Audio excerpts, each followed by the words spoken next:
Si la préparation pour la réception initiale de l'esprit ne touche qu'un domaine restreint, alors le centre de l'homme n'est atteint que partiellement, c'est-à-dire dans sa volonté et son cœur. La première s'est soumise à Dieu, le second a été purifié de l'amour du péché. Mais lors du revêtement de puissance, le champ de l'action divine s'étend.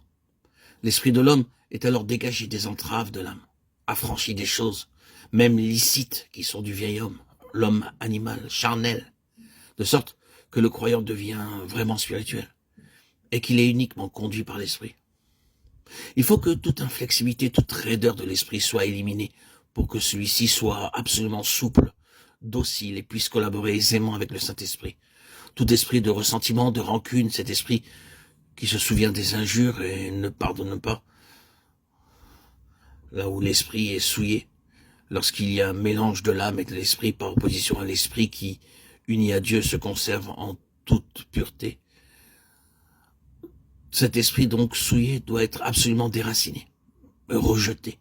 Autrement, les mauvais esprits auraient vite fait de s'introduire dans la place lorsque, par exemple, l'enfant de Dieu sera appelé à souffrir pour Christ et qu'il sera rejeté des hommes, ou bien lorsqu'il devra reprendre sévèrement le péché en autrui.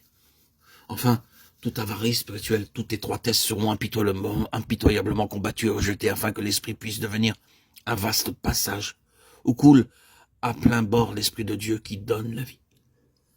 De plus, le chrétien qui recherche son vêtement de puissance doit être prêt à avoir le Saint-Esprit disposé de sa vie, la pénétrer, renverser tous les obstacles qui empêcheraient un service immédiat, abattre toutes les barrières qui empêcheraient qu'il se mit immédiatement au service du Seigneur. Tous ses motifs, toutes ses aspirations seront sondés, fouillés, mis en lumière. Il apprendra les principes de la justice, car le baptême qu'il recherche entraîne l'offensive contre le péché et Satan. Or, comment le Saint-Esprit pourrait-il convaincre de péché par la prédication de la justice si l'homme qui a été revêtu pour ce service ignorait la loi de la justice? Il faut que dans sa vie, le fidèle expérimente ce qu'est l'attitude de Dieu vis-à-vis du péché, pour pouvoir ensuite être son témoin et s'élever contre le péché en autrui. Si le croyant a remis à Dieu tout ce qui concerne ce baptême qu'il réclame, s'il a depuis quelque temps déjà saisi par la foi le revêtement de puissance et qu'il ne discerne aucun changement dans sa vie, il demandera à nouveau que Dieu renverse toutes les barrières et redoublera de vigilance pour discerner ce que l'Esprit de Dieu pourrait lui signaler comme faisant encore obstacle. Qu'il veille à ne pas se laisser suggestionner par les expériences de un tel ou un tel, à ne pas arriver sa pensée sur telle ou telle manifestation ou émotion qui, croit-il, sont les marques de ce baptême. Ceci placerait un bandeau sur ses yeux et l'empêcherait de voir l'exaucement accordé dans une direction opposée peut-être à celle qu'il attend.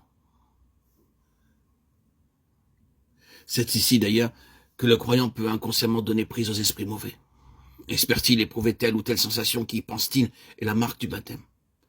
Les esprits séducteurs emploieront tous les moyens pour procurer au candidat l'imitation, la contrefaçon de ce qu'il espère. L'effusion de l'Esprit de Dieu dans l'esprit du croyant porte sa propre marque. Elle brise les liens qui retenaient l'esprit captif et celui-ci s'élève alors dans la lumière, la liberté et la puissance. Les résultats de ce baptême du Saint-Esprit, c'est pour celui qui le reçoit, la liberté d'expression, pour rendre témoignage. Et chez les auditeurs, cette conviction de péché qui est le but ultime de la venue du Saint-Esprit.